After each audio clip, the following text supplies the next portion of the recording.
আমরা নদী, নালা, খাল, বিল সব দখল করে আমরা গৃহ নির্মাণ করছি, স্থাপনা করছি, কলকারখানা করছি, সবুজ ধ্বংস করছি, গাছপালা কেটে শেষ করছি। আমি আজকেই আসতে আসতে মসজিদে আমাদের এজাজকে বলছিলাম যে গাড়িটা ছায়ায় কোথা রাখিও, কারণ অনেক গরম হয়ে গেলে যেতে আবার কষ্ট হবে। তো সে বলছিল যে যেসব ছায়ায় রাখতাম তার অনেকগুলোর গাছ টাছ কাটা হয়ে গেছে, ছায়া খুব বেশি খুঁজে পাওয়া যাবে না। মসজিদের তো আর নিজস্ব গ্যারেজও না যে গাড়ি রাখা যাবে। তো আমরা যেভাবে বৃক্ষ নিধন করছি প্রত্যেকে যার যার মতো, আমাদের একটুও বুক কাঁপে না আমরা একটা গাছ যখন কেটে ফেলি। হ্যাঁ, প্রয়োজন হলে গাছটা মানুষ কাটতেই পারে, সেই সুযোগ ইসলামে রয়েছে, কিন্তু সেটা প্রয়োজন হলে, বিনা প্রয়োজনে একটি গাছ, একটি পাতা, একটি লতাও যেন মানুষ না ছিঁড়ে নষ্ট না করে, সেই শিক্ষা ইসলাম আমাদেরকে দিয়েছে। দুঃখজনক যে আমরা এখন ইবাদত সর্বস্ব মুসলিম যতটা, আমাদের দৈনন্দিন জীবনে যে সমস্ত দায়িত্বশীলতার জায়গা আছে, যে সমস্ত মানবিকতা প্রকাশ করবার জায়গা আছে, সেই জায়গাগুলোতে আমরা নিজেদেরকে মুসলমানিত্বের পরিচয় ম্যাক্সিমাম মুসলমানরা এখনো দিতে পারিনি, যার করুণ পরিণতি আজকে আমরা বাংলাদেশে প্রত্যক্ষ করছি। আমাদের পরবর্তী বংশধরদের জন্য কি অপেক্ষা করছে সেটা একমাত্র আল্লাহ ভালো জানেন।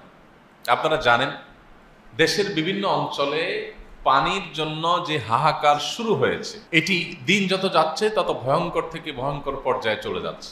আমি নিজে উত্তরবঙ্গের বেশ কয়েকটি জায়গায় সফর করার সৌভাগ্য আমার হয়েছে, দেখার সুযোগ হয়েছে।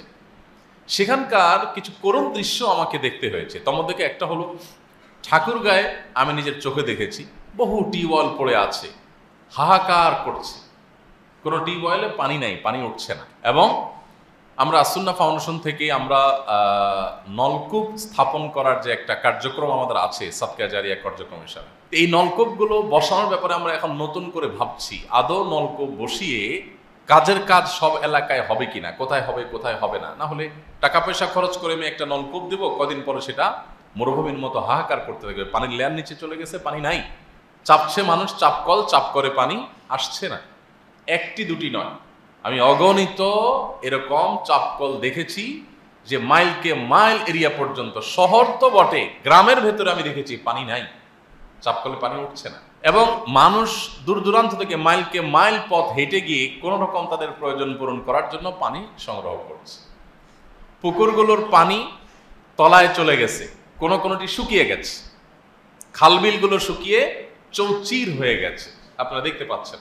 এবং সাতক্ষীরাতে আপনারা অনেকে ইতিমধ্যে দেখেছেন, বিভিন্ন জাতীয় দৈনিক এবং গণমাধ্যম নিউজ করেছে যে একটি গ্রামে বহু সংখ্যক মানুষ ক্যান্সারে আক্রান্ত হয়ে মারা গেছেন শুধুমাত্র পানির সংকটের কারণে। তারা বৃষ্টির পানি ধারণ করবার জন্য যে পদ্ধতি অবলম্বন করেছে, গবেষণায় প্রমাণ হয়েছে, সেখান থেকেই ক্যান্সারের উৎপত্তি, এবং সেটির কারণে গোটা গ্রাম মরে সাফার উপক্রম। তবে আলহামদুলিল্লাহ আমরা আসুন্না ফাউন্ডেশন থেকে ওই গ্রামের মানুষদের জন্য একটা বড় ধরনের ওয়াটার প্ল্যান্টের ব্যবস্থা ইতিমধ্যে আমরা নেওয়ার কার্যক্রম হাতে নিয়েছি। সেখানে আমরা হয়তো $500,000 বা $1 মিলিয়নের কাছাকাছি টাকা খরচ করে সেখানে আমরা একটা প্ল্যান্ট স্থাপন করব, যাতে পুরো গ্রামের মানুষের বিশুদ্ধ এবং স্বাস্থ্যকর পানির, সুপেয় পানির ব্যবস্থা হয়। এটা আমরা আমাদের প্রতিষ্ঠান থেকে করবো ইনশাআল্লাহ। ইতিমধ্যে কার্যক্রম আমরা শুরু করে দিয়েছি। এবং কয়েক মাস আগে আমরা বাগেরহাটের শরণখোলা একটা পাওয়ার প্ল্যান্ট স্থাপন করেছি, সেটাও এরকম 6-7 লাখ টাকা কম বেশি খরচ হয়েছে।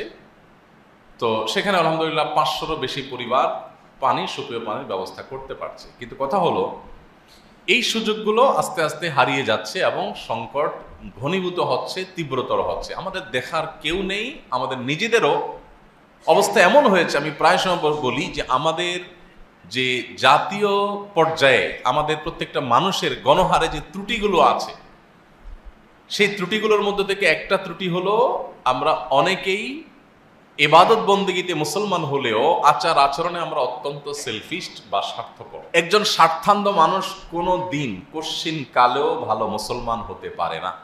তার নামাজ দিয়ে, তার রোজা দিয়ে, তার হজ দিয়ে, তার ওমরা দিয়ে, তার মসজিদ নির্মাণ দিয়ে, তার মাদ্রাসা নির্মাণ দিয়ে, কোরআন তেলাওয়াত দিয়ে, জিকির আজকার দিয়ে, তার ওয়াজ মাহফিল করে, ওয়াজ মাহফিল করিয়ে, তার টুপি লাগিয়ে, তার দাড়ি লাগিয়ে, এই সব কিছু করার পরও আপনি ভালো মুসলিম হতে পারবেন না, যাবত না আপনি স্বার্থান্ধতার বেড়াজাল থেকে, এর গণ্ডি থেকে আপনি বেরিয়ে বা আসতে না পারেন। স্বার্থানদের এই জায়গায় যদি আপনি দাঁড়িয়ে থাকেন তো আপনি কখনো মুত্তাকি, আপনি কখনো ভালো মুসলমান হতে পারবেন না। আপনি নিজেকে নিয়ে ভাবতে হবে, আশপাশে মানুষ নিয়ে ভাবতে হবে। এখন আমাদের অবস্থা হলো, চাচা আপনার জান বাঁচা, আমি ভালো আছি কিনা, বড় জোর আমার মানবিকতার গণ্ডি, আমার উদারতার গণ্ডি, আমার ভালোবাসার গণ্ডি, এটা হলো আমি, আমার স্ত্রী, আমার ছেলে মেয়ে। খুব বেশি উদার মানুষ হলে একটু ভাই বোনকে নিয়ে চিন্তা করে, জাস্ট এটুকু, শেষ। কেউ কেউ শ্বশুর বাড়িকে হয়তো গণ্ডিতে রাখেন, ফিনিশ। আর বাকি কে বাঁচলো, কে মরলো, কে ধ্বংস হলো, দেখার কেউ নেই। অথচ দিন শেষে আমি এই স্বার্থানদের এই যে বেড়াজাল, এই জায়গায় থাকার কারণে, আশপাশকে নিয়ে না ভাবার কারণে, সমাজ এবং দেশকে নিয়ে না ভাবার কারণে, সবাইকে নিয়ে না ভাবার কারণে এর করুণ পরিণতি আমাকে এবং আমার পরিবারের সদস্যদেরকেও বরণ করতে হবে, টুডে অর টুমরো। এই জিনিসটা আমরা বিষয় ভাবছি না। আমার চিপসটা খাওয়া হয়ে গেছে, ঠোঙাটা ফেলে দিলাম, কোথায় গিয়ে পড়লো, কার ক্ষতি হলো, কোন জায়গায় সমস্যা হলো, কে স্লিপ খেয়ে পড়লো, আমার দেখার দরকার নেই। আমার তো খাওয়া শেষ, আমি ফেলে দিছি, আমার দায় শেষ গাড়িতে। প্রত্যেকটা বিষয়ে আমরা এতটা দায়িত্ব জ্ঞানহীন, এতটা স্বার্থপর যে আমাদের নিজের স্বার্থের বাইরে আমরা দেশ, দশ, সমাজ, আশপাশটাকে নিয়ে ভাবার ন্যূনতম ফুরসতটুকু যেন আমাদের মধ্যে নাই। আপনারা বারবার শুনেছেন এই হাদিস, আমরা বারবার বলার চেষ্টা করেছি। নবী করিম সাল্লাল্লাহু আলাইহি সাল্লাম বলেছেন, আহাব্বুন নাস ইলাল্লাহি আনফাউহুম লিন-নাস। মানুষের মধ্যে সবচাইতে আল্লাহর কাছে প্রিয় মানুষ সে, যে মানুষ যত বেশি মানুষের ব্যাপারে পরোপকারী হয়, নিজের ধান্দা শুধু করে না, যে আমার দ্বারা কার উপকার হতে পারে, কাকে আমি একটু উপকার করতে পারি, পৌঁছতে পারি, কোনো বিপদে সহায়তা করতে পারি, আমার কারণে কারোর কোনো অসুবিধা হচ্ছে কিনা, এই জিনিসটা যখন সবাই অ্যালার্ট হয়। আমি বিভিন্ন সময় আপনাদেরকে বলার চেষ্টা করি, আমি খুব গভীরভাবে লক্ষ্য করি যে কোনো জায়গায় যাই, যে আমাদের মেন্টালিটি, আমাদের আচরণ কেমন। অশিক্ষিত সাধারণ গরিব দুস্থ অসহায় মানুষরাই শুধুমাত্র নিজে চিন্তা করে তা না, বরং তথাকথিত সমাজের এলিট শ্রেণী মানুষগুলো আরো বেশি স্বার্থপর হয়ে থাকে। তাদের মধ্যে স্বার্থপরতার পরিমাণ আমি আরো বেশি লক্ষ্য করেছি। আমি দেখেছি যে আপনার 4 তারকা 3 তারকা মানের হসপিটালেও আমাদের স্বদেশী ভাইদের অনেকে দেখেছি স্বভাব, যে আমি বেঁচে থাকি আশপাশ সব ধ্বংস হয়ে যায়, আচার আচরণ, কাজ কাম, ময়লাটা ফেলে দিলাম, কি হলো না হলো। আমি প্রায় সময় একটা উপমা আপনাদেরকে দিয়ে থাকি, যে বাসায় চিংড়ি মাছ আনছেন, চিংড়ি মাছ কোটাকাটি শেষ, বাসায় সেটা থাকছে, আগের দিন আনছেন, কোটাকাটি করছেন, এখন গন্ধ বাইরে। সামুদ্রিক মাছও এরকম গন্ধ বাইর হয়, একটু দুর্গন্ধ বেশি ছড়ায়। তো আপনার বাসা, আপনার কিচেনে ময়লার যে বিনটা আছে সেখানে আপনার দুর্গন্ধটা ছড়াচ্ছে। তো আপনি কি করলেন, পলিথিনটার মুখটা বেঁধে আপনার দরজার সামনে রেখে দিলেন। তাতে কি হলো, আপনি বেঁচে গেলেন, আপনার পরিবার বেঁচে গেলেন, গন্ধ আর আপনাদের কষ্ট দিচ্ছে না। কিন্তু গন্ধটা এখন কে পাচ্ছে, ওই সিঁড়ি ঘর দিয়ে যত মানুষ অতিক্রম করছে, উপর থেকে নিচে নামছে, প্রত্যেকে নাকে হাত দিয়ে দিয়ে নামছে, আপনার প্রতিবেশী দরজাটা খুলছে আর দুর্গন্ধ দিয়ে তাকে ওয়েলকাম করছে। ছোট্ট একটা ইস্যু, হয়তো আমরা চিন্তাও করি না। আপনি সকাল থেকে রাত পর্যন্ত যদি কাগজ আর কলম নিয়ে নোট করেন, আমি তো বিশ্বাস করি যে আপনি দিন শেষে 20-50টা আইটেম পাবেন যে আপনি মানুষকে অনবরত কষ্ট দিয়ে যাচ্ছেন, জুলুম করে যাচ্ছেন, মানুষের অধিকার নষ্ট করছেন, পরিবেশটাকে ধ্বংস করছেন, দূষিত করছেন। আপনি আবার গরমের তীব্রতায় হাঁপ ছেড়ে বলবেন, দেশটা কি হয়ে গেল, সব মানুষ অমানুষ হয়ে গেছে, কেউ একটু গাছ টাছ লাগায় না, কেউ একটু দেখে না। ভাইরা আমার, এই একটি কারণে আমি আমাদের সব সর্বস্তরের ভাই বোনদেরকে বলতে চাই, আমি নিজেকেও সবসময় বলি যে আসুন আমরা মানুষ হই, ভালো মানুষ হই, পরোপকারী হই, এবং আমাদের আশপাশটা নিয়ে আমরা একটু ভাবি। যদি না ভাবি, এটা আমার দিনদারিতার কমতি। আমরা ধর্মটাকে আর এই জাতীয় মানবিক দিকগুলোকে আমরা আলাদা করে দেখি। আমাদের ধর্ম তো কমপ্লিট, ইসলামে কোনো কিছুর অপূর্ণতা নেই।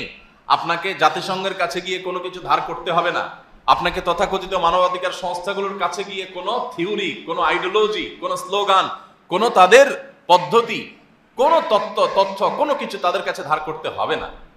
আপনি ভালো মানুষ হওয়ার জন্য, একটি বাসযোগ্য পৃথিবী, বাসযোগ্য দেশ, বাসযোগ্য সমাজ গড়ে তোলার জন্য আপনাকে কারোর কাছে যেতে হবে না। আপনি ইসলামে ফিরে আসেন, ইসলামে সব কিছু আছে। আমরা যদি ইসলামটাকে ভালো করে বুঝি, তাহলে সমাজটা বসবাস যোগ্য হয়ে যাবে। আর না হলে এটা দিন থেকে দিন আরো ভয়ঙ্কর আকারে চলে যাবে। পানির জন্য যে হাহাকার শুরু হয়েছে, এটা কোন পর্যায়ে গিয়ে থামবে একমাত্র আল্লাহ তাআলা ভালো জানেন। বিভিন্ন হাদিস থেকে আমরা অবশ্য জানি কিয়ামতের আগে পানির জন্য হাহাকারের পরিমাণ বাড়বে এবং এত ভয়াবহ আকার ধারণ করবে যে পানির জন্য যুদ্ধ হবে। কারণ পানি দখল পুনর্দখলের ব্যাপার স্যাপার থাকবে। তো এরকম একটা পরিস্থিতিতে এই গরমের দাবদাহ এটা থেকে উত্তরণের জন্য, এটা থেকে বেরিয়ে আসার জন্য আমাদের সুদূর প্রসারী পরিকল্পনার কোনো বিকল্প পথ খোলা নেই। আমাদেরকে একটি বিপ্লব করতে হবে। সেই বিপ্লবটা হলো বৃক্ষরোপণের বিপ্লব। সর্বস্তরে এমন কোনো মানুষ আমরা থাকবো না যে আমি নিজ উদ্যোগে এক বা একাধিক গাছ রোপণ করে সেটির পরিচর্যা করে সেটিকে বড় করে তোলা এটা আমি করব। আমার সন্তানকে যেরকম আমি গড়ে তুলি, আমার পরিবারকে যেরকম আমি গড়ে তুলি, আমি কিছু গাছ এরকম লাগাবো, সেগুলো প্রাণ, এবং সে প্রাণগুলোকে আমি গড়ে তোলার চেষ্টা করব। আস সুন্নাহ ফাউন্ডেশন, উম্মার স্বার্থে সুন্নাহর সাথে।